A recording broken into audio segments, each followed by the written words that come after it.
The problem a lot of aspiring writers run into is that they start a project, a blog post, a journal, a newsletter, or even a beginning of a novel, and for a moment it feels great. But the next day they wake up and they read what they wrote, and they think to themselves, what was I thinking about when I wrote this? And this is when most of us stop. We assume we're not writers because real writers get it from the first time. They just sit down and type away and get the story, the blog, the article as they thought about it. So we abandon the draft that we wrote and we move on to the next one. We end up constantly chasing that burst of inspiration that we get when we work on a new project. And slowly we'll build a bigger pile of things that are unfinished, which leads to frustration, self-doubt, and sometimes entirely giving up on our dream to become a writer.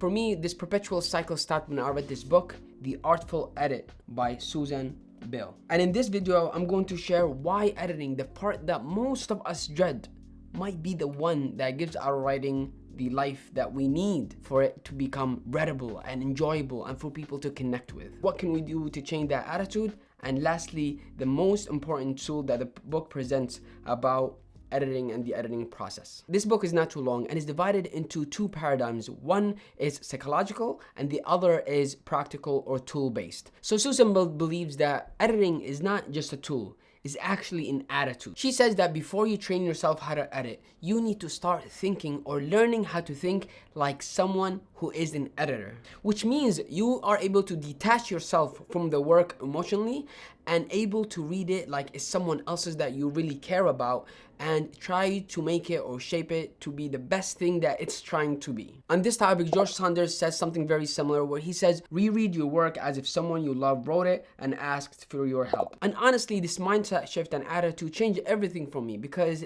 early on, I would reread my work and feel discouraged. And even when I share with friends who will give me feedback, even if it is remotely negative, even if they gave it with the best attitude, composure possible, I still took offense of it and I thought that they did not appreciate my talent. And I think that's because I was over identifying with my work and I could not see my work outside of myself in order for me to make it better for what it is. But now I no longer see a story as a reflection of who I am. I see it as a project. And I am the someone or the person with the tools and the brains and the fingers that helps it come out and become the thing that it wants to be. So when I edit, I constantly ask myself, what is this piece trying to be? What is my intention here? What is the message? Who is this character? Do I really know them? Can I tell what they think when they face a certain situation? And if the answer is no, that's okay. Then I just need to get to know the character more. And then when my friends give me feedback on the story, I practically take what it makes sense for the story and discard the others. Bell has a very interesting metaphor where she shares about the relationship between the writer and the editor, which are one person. And she said, the writer in you is the actor and the editor is the director. When you're writing, you're inside the moment. You're immersed in the emotion and the momentum.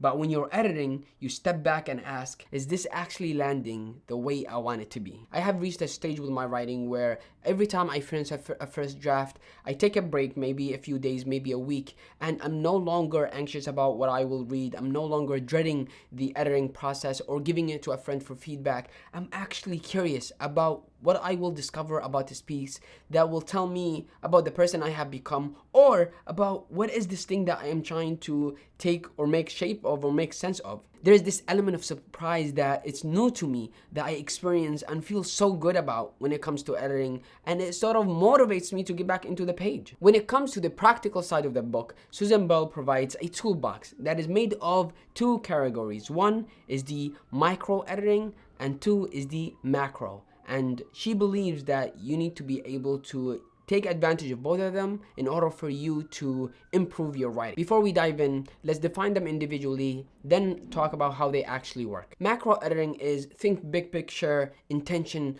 character motivation, theme, story structure. And micro is the detailed work that supports the macro. So think about language, think about repetition, show and tell, dialogue, and clarity. And it's not that one of them is more important than the other, but Susan Bell says that from her experience, most writers jump into the micro first. So they are tweaking sentences, they are making them clearer, they are paying attention to the language, and they are always on the details of things. And what she suggests is that starting with the macro of figuring out the bones of the story, the structure, the foundation that everything else will sit and be built upon. But what does that actually look in practice? So let's say you wrote a piece and it's your first draft, you've taken a break from it so that you can look at it from a fresh perspective. And once you are in the first editing session, and instead of tweaking sentences and fixing punctuation and grammar, actually step back, read the story, and get to know what is it from a bird's eye view picture. And I would actually go as far as suggesting you printing the pages and sit down and do not make comments on the sentences or cutting any sentences, but you can just read, take notes on the margins on what stood out, what's not clear. And then at the very end, at the back of the last page of the story, write what stood out for you. What do you think you should fix? What is this story trying to be? Is there a reoccurring theme you didn't notice while writing? Does a character enter halfway through the story and vanish without purpose? Is the main character believable by acting without clear motivation? And most of the time, you do not even have to find the solutions for those problems or challenges or shortcomings for the story right away. As long as you notice them in the editing process, and the more you reread your work, you will see the gaps. And sometimes you are taking a walk or going to work and an idea will pop up, and then you will know how to fix that particular part that you have been paying attention to. For me, the importance of the macro editing really clicked in during my MFA program. A little bit of flex. I'm sorry. Because most of the conversations that we would have after reading someone's work wasn't about the sentences. Yes, sometimes we zoomed in, but most of the conversation would be about the character's motivation. What is the intention of this piece? What is the structure? Is it readable?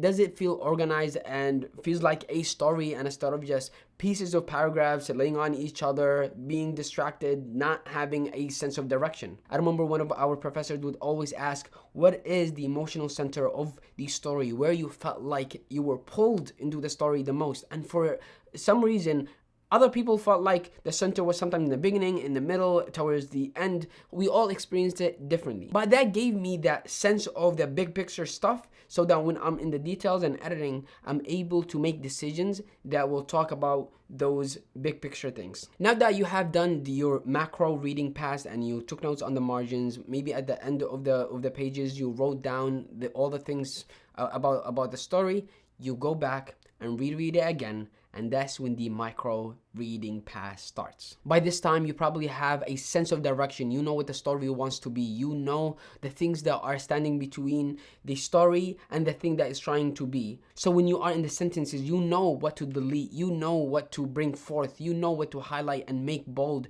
You know that dialogue has to speak in a way that tells the story of the piece, or the language of the piece, or the music of the piece. And a lot of the time, it takes rereading that story many times and many drafts.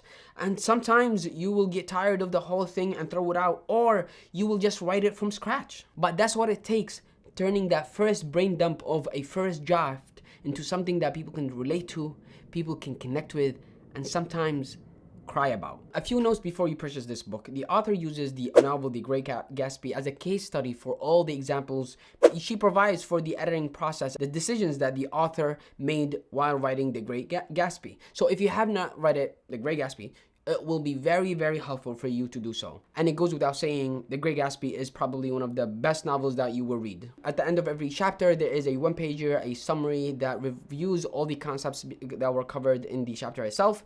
And then there are practice questions that you can take advantage of so that you can train or hone on the tools that the book is talking about. And this one chapter that I did not cover in this video that talks about the history of editors, which I found very fascinating because it talks about the evolvement of editing from scribes when they were till they became a corporate professionals as they are today. So now, who is this book for? I think this book is for someone who is trying to make their writing say what they are trying to say. So if you are aspiring writer or novelist, if you are someone who is constantly editing or fascinated by sentence structures, if you are someone who is writing but cannot finish a project because you are constantly revising and throwing things away, then read this book because it will really, really help you. This book will cover the mindset and the tools of editing, but it will also help you become a better reader for someone else's stories and for your own stories. And with those tools, you are able to excavate the writing, the story, the thing from the mess the first draft presents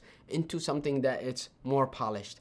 Not perfect, but better. Finally, I want to say that I've read this book maybe twice or 3 times, and I have had fun and learned something new every time I read it. There's nothing that I regret about reading it, and especially now that I'm in the process of editing a children's book that I'm working on that just finally got accepted and hopefully will be published at some point.